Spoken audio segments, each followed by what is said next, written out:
Bonjour à tous et bienvenue dans un nouvel épisode de podcast, le premier épisode de l'année 2023. Et oui, j'ai un petit peu de retard. Si vous me suivez via la newsletter de Rêve d'auteur, vous le savez déjà, je comptais reprendre les épisodes de podcast dès le début de l'année. Mais le fait est que en décembre, je n'ai pas pu prendre de vacances, je n'ai pas pu prendre de pause, ça a été un mois très chargé. Et donc, début du mois de janvier, j'ai ressenti le besoin de faire une petite coupure. Donc, j'ai grandement ralenti le rythme pendant les 2 premières semaines de janvier pour pouvoir me reposer et reprendre 2023 du bon pied, parce qu'on le sait, c'est jamais bon de tout enchaîner sans jamais prendre de vacances et sans jamais prendre de pause, et là c'était nécessaire.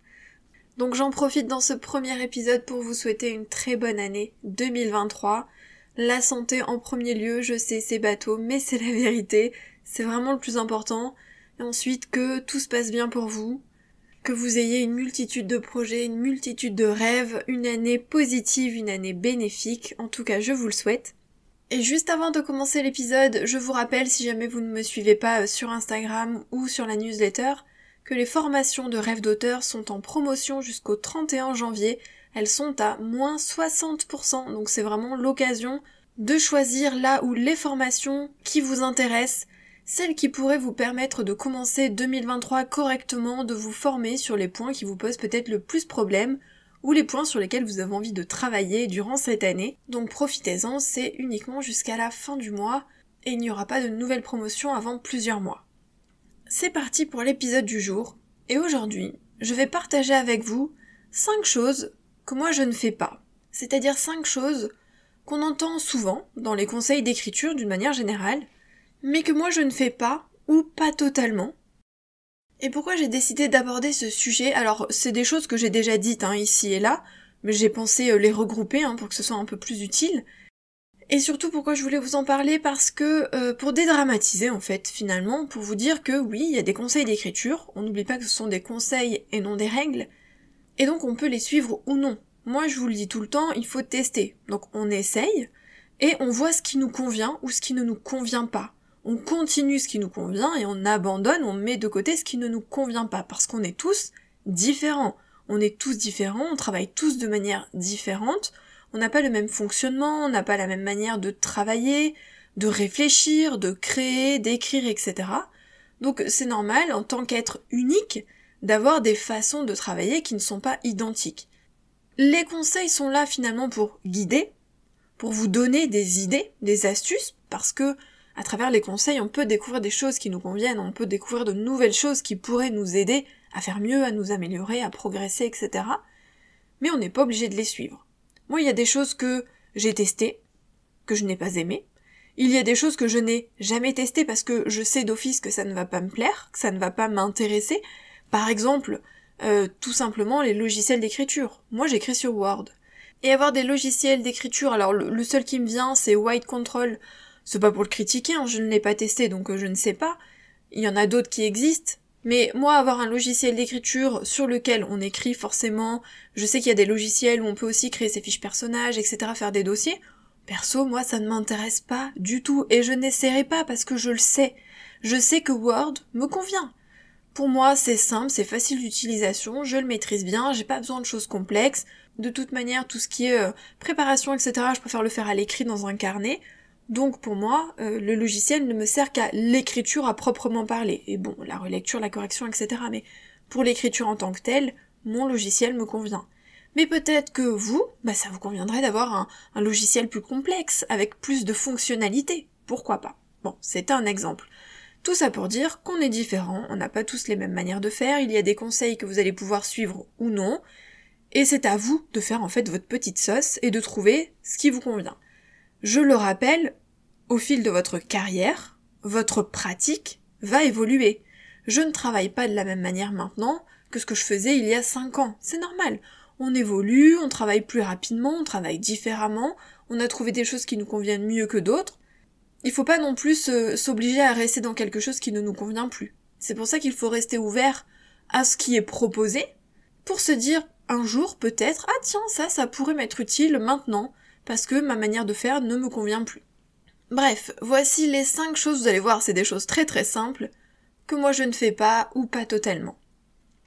Première chose, écrire tous les jours et avoir une routine. Je n'écris pas tous les jours. Alors quand je dis je n'écris pas tous les jours, c'est que je n'écris pas tous les jours toute l'année. Loin de là. Même si mon métier d'auteur c'est ma casquette principale au sens où mon salaire, ce sont mes livres, et c'est vraiment mon activité principale. En pratique, c'est l'activité qui me prend entre guillemets le moins de temps, puisque vous le savez, c'est Rêve d'auteur qui me prend le plus de temps, mais je n'écris pas tous les jours. Alors quand je suis en phase d'écriture où vraiment je suis en train d'écrire un livre, en général j'arrive à écrire tous les jours, mais en fonction de ce qu'il y a autour, de l'activité autour, de ce que je dois faire en ce moment, il peut m'arriver de sauter des jours, et surtout je n'écris pas toute l'année. Je vais écrire un roman, en général j'arrive à l'écrire d'une traite, donc c'est-à-dire que j'écris tous les jours et je m'arrête quand je l'ai terminé, tout simplement. Et ensuite, parfois pendant 1 mois, 2 mois, 3 mois, je ne vais pas écrire. Simplement parce que je vais faire autre chose. Parce qu'il y a les formations, parce qu'il y a le podcast, parce qu'il y a la newsletter, parce que je vais laisser reposer mon manuscrit, que je sais qu'ensuite je vais commencer la relecture ou la correction, enfin voilà. Il y a aussi d'autres choses autour, donc je n'écris pas tout le temps. Et il est vrai que je n'aime pas beaucoup écrire quand à côté je relis et corrige un autre livre. J'ai un peu de mal à faire les deux en même temps parce que j'aime bien me concentrer sur une histoire. Ça m'arrive de le faire quand mon planning est un petit peu chargé et que j'ai pas le choix, mais c'est vrai que j'aime pas tellement le faire, donc quand je suis en phase de relecture et de correction, forcément je n'écris pas, parce que je préfère me concentrer sur le livre que je suis en train de relire. Et de la même manière, je n'ai pas de routine, parce que je n'en ai pas besoin. Il y a des personnes qui vont avoir besoin de mettre leur musique, d'allumer une bougie, d'avoir des biscuits ou une boisson chaude, etc. Moi, pas du tout. Moi, j'ai juste besoin de mon ordi. Parfois, je vais écrire en musique, parfois non.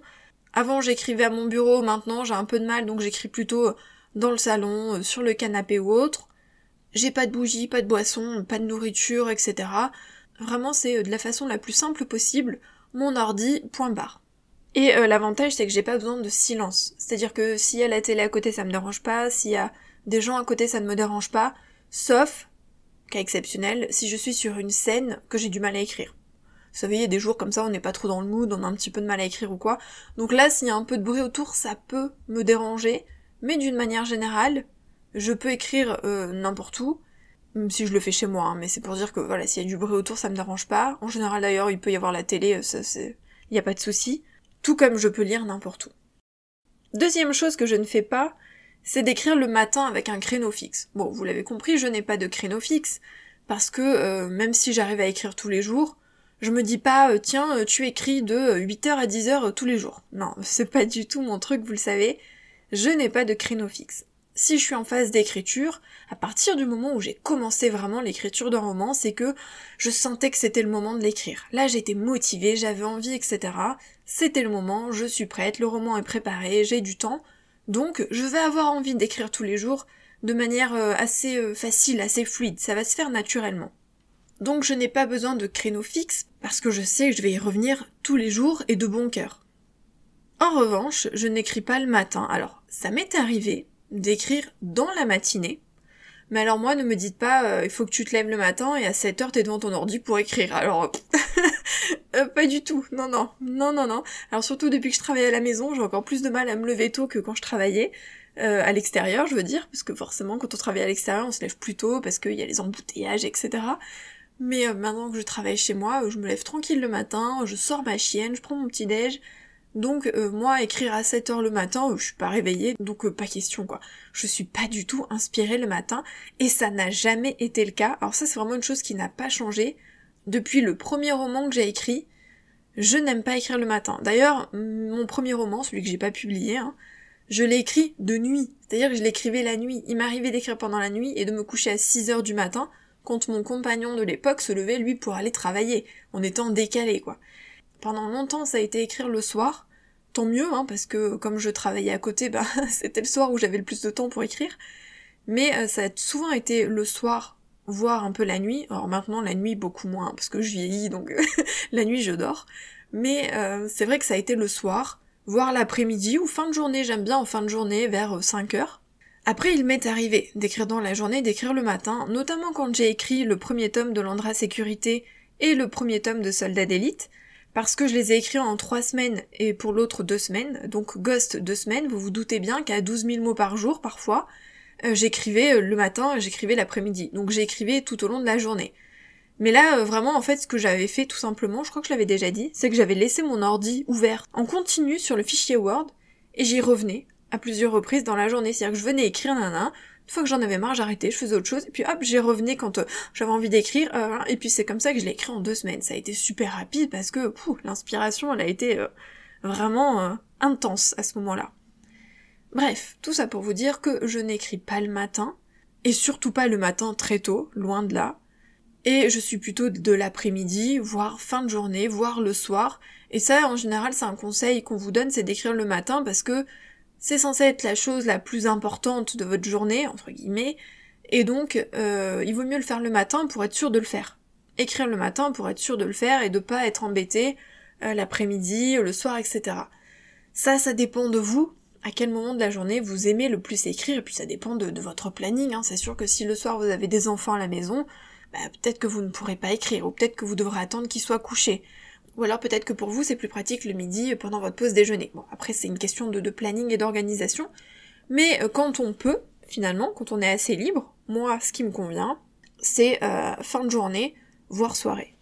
Troisième chose que je ne fais pas, c'est d'analyser les livres que je lis, d'analyser la structure notamment des livres que je lis. Alors ça aussi c'est un conseil qu'on vous donne, que j'ai d'ailleurs déjà donné je crois aussi, parce que ça peut être utile, bien sûr. Si vous avez vraiment beaucoup aimé un livre, ou si un livre a beaucoup marché, ça peut être intéressant de regarder comment il a été construit, comment l'auteur a amené, je sais pas moi, des indices, a amené la progression des personnages, a amené de nouveaux personnages, de nouveaux lieux. Ça peut être sympa. Maintenant, je pense que c'est, pourquoi pas de temps en temps. Mais moi, quand je lis, c'est pour me détendre. Quand je lis, c'est pas pour analyser. Je lis pour me détendre, pour passer un bon moment, pour souffler. Je suis déjà dans les conseils d'écriture tout le temps, plus l'écriture, plus la relecture, plus le podcast, plus la newsletter, etc. Quand je lis, c'est mon moment détente. J'ai pas envie de me prendre la tête. Donc, je n'analyse pas les livres que je lis. Par contre, il m'est arrivé d'enregistrer des verbes, des informations, des mots, des manières de décrire des sensations, etc.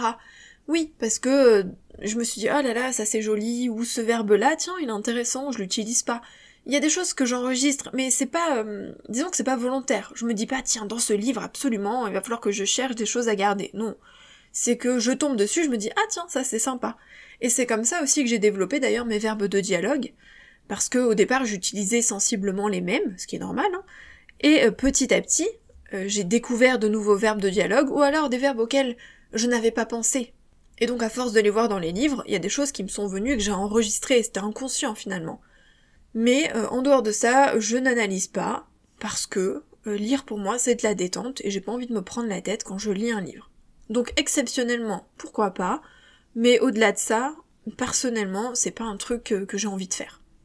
Quatrième chose que je ne fais pas, c'est de réécrire mes textes, et notamment les réécrire en entier. Il y a des auteurs qui vont écrire un premier jet, et à la fin de ce premier jet, après un temps de pause ou non, ils vont donc passer à l'étape suivante, qui est l'étape de la réécriture pour eux, c'est-à-dire qu'ils vont réécrire vraiment leur premier jet. Alors là, il y a deux façons de faire. Il y a ceux qui vont repartir du texte qu'ils ont écrit, et qui vont le retravailler, mais vraiment en profondeur, c'est-à-dire au point d'inverser des chapitres, de modifier des scènes entières, de réécrire les chapitres en entier, de tout changer, vraiment de faire un très très gros travail en profondeur. Et il y a ceux comme Bernard Werber qui réécrivent vraiment de zéro, c'est-à-dire que Bernard Werber, il a son premier jet, on va dire sa version 1, il la met de côté, il ouvre une page blanche, et il commence la version 2. C'est la même histoire, il repart des mêmes bases, mais il la réécrit en intégralité. Et il fait ça plusieurs fois. Moi, ce sont des choses que je ne fais pas. Je ne réécris pas. D'ailleurs, c'est un terme que je n'utilise pas. C'est pas pour rien que ma formation, celle que je propose sur Rêve d'auteur, s'appelle la relecture, puisque moi, j'estime que je relis mes textes et que je ne réécris pas mes textes. C'est vraiment une question de vocabulaire. Pourquoi ? Parce que je prépare mes romans. Je sais où je vais, j'ai toujours une structure, voire un plan. Du coup, au niveau de la structure et du plan, en général, je n'ai rien à modifier. Donc, mon premier jet est presque, entre guillemets, abouti. Au sens où il ne me reste qu'à le peaufiner. Ajouter des petites descriptions, traquer les répétitions, développer certains passages sur lesquels je suis passée peut-être un petit peu vite. ajouter des petites transitions, voilà, c'est vraiment des détails, c'est-à-dire que le premier jet, je vais pas le publier tel quel, bien sûr, mais il est presque abouti au sens où on comprend l'histoire, il n'y a pas forcément d'incohérence, ou alors très légère, il n'y a pas de gros retravail à faire, tout est logique, le plan est dans le bon ordre, etc., etc. Le reste, c'est du peaufinage, selon moi, c'est améliorer ce premier jet en prenant le temps de revenir sur les phrases, sur les paragraphes, sur les scènes, pour les développer au mieux, pour que ce soit le plus agréable possible à la lecture, et que ça provoque le plus d'émotions finalement, le plus d'impact sur le lecteur. Donc moi, je relis, mais je ne réécris pas, et il y a pas mal d'auteurs qui réécrivent vraiment. Je pense que ceux qui réécrivent vraiment énormément, c'est soit ceux qui ont passé beaucoup de temps sur leur texte, des mois voire des années, ce qui n'est pas mon cas. Je l'écris assez rapidement, ce qui fait que j'ai pas eu de doute, d'incohérence, de gros temps de pause, etc. Tout est logique, il n'y a pas de gros retravail. Mais quand on met plusieurs années, forcément à un moment donné, on sait plus trop ce qu'on a écrit, on est obligé de relire, on a déjà donné des informations, on répète les informations, on sait plus où on en était, on écrit peut-être plus de la même manière, etc., etc. Donc forcément il y a un plus gros travail derrière. Ou alors ce sont aussi les auteurs qui ne préparent pas ou peu leur roman. Si on prépare bien, si on a vraiment fait son boulot de préparation, l'écriture va beaucoup plus vite et la relecture tout autant. La préparation, c'est vraiment une étape indispensable, je vous l'ai déjà dit, et comme je prépare mes romans et que j'écris assez vite, mon étape de relecture est plus rapide. Et enfin, dernière chose que je ne fais pas, c'est de remplir des fiches personnages. Donc là, je nuance, je fais des fiches personnages, mais vous le savez, je le fais via des cartes mentales, je ne remplis jamais une fiche personnage bateau, vous savez, les fiches qui font parfois 10, 15, j'ai même vu des fiches personnages qui faisaient jusqu'à 30 pages. Mais 30 pages! Qui a le temps de remplir une fiche personnage de 30 pages et qui se souvient de ce qu'il a mis dans sa fiche personnage? Non, pour moi c'est hors de question. On peut se servir de la fiche personnage comme base pour se dire tiens, quelles informations pourraient être utiles pour mon personnage, donc on pioche des idées, pourquoi pas, mais de remplir une fiche personnage, non. D'ailleurs, ça aussi je vous l'ai déjà dit et j'en parle dans la formation sur la relecture, moi je fais des cartes mentales parce que je suis très visuelle et j'ai besoin d'avoir toutes les informations sur une page. Donc en général ce que je fais c'est que sur le devant de la feuille j'écris, donc je fais la fiche personnage et j'écris les informations clés, la situation familiale par exemple, les qualités et les défauts du personnage, son job, son âge, enfin voilà, les informations de base, et au dos j'écris le désir, le besoin, les problèmes, le passé, etc. Donc j'ai une fiche recto verso et qui concerne un personnage. Et j'ai vraiment les informations clés. Mais comme je réfléchis beaucoup à mes personnages, comme je réfléchis beaucoup à leur histoire, etc., je les connais assez. Au moment où je commence l'écriture, je les connais. Je sais qui ils sont, je sais comment ils vont réagir, je sais quelles sont leurs failles, je sais quelles sont leurs qualités, etc. Donc comme j'ai bien réfléchi, j'ai passé du temps à réfléchir à mes personnages avant même l'écriture, j'ai pas besoin d'avoir une fiche ultra détaillée parce que c'est déjà dans ma tête. Mais j'écris les informations de base parce que parfois on y revient, vous savez, on se dit mince, qu'est-ce que j'ai dit, comment elle s'appelle sa mère déjà, je sais plus, bref, on va sur la fiche personnage, parce que comme ça on a l'information. Mais je ne remplis pas une fiche personnage classique et bateau, parce que ça ne m'intéresse pas, ça ne m'aide pas, ça me fait perdre du temps, et surtout ça ne m'est pas utile quand j'ai besoin d'écrire. Je ne m'y retrouve pas du tout. Donc je fais des cartes mentales, j'écris les informations principales, je passe du temps à réfléchir à mes personnages, et pour moi ça fonctionne. Voilà ce que je voulais vous dire sur les choses que je ne fais pas, les conseils que je ne suis pas. Je rappelle que les conseils ne sont que des conseils, on n'est pas obligé de les suivre. On peut s'en inspirer, on peut les tester, on peut du coup s'en servir si ça nous est utile ou les mettre de côté. On peut les garder dans un coin de notre esprit pour plus tard. Mais on n'est pas obligé de faire comme les autres et de faire comme tout le monde, il faut trouver sa façon de faire. J'espère que cet épisode vous a été utile. N'hésitez pas à aller voir les formations qui sont en promotion sur le site rêvedauteur.fr. Puis nous on se retrouve la semaine prochaine pour un nouvel épisode de podcast. Bye!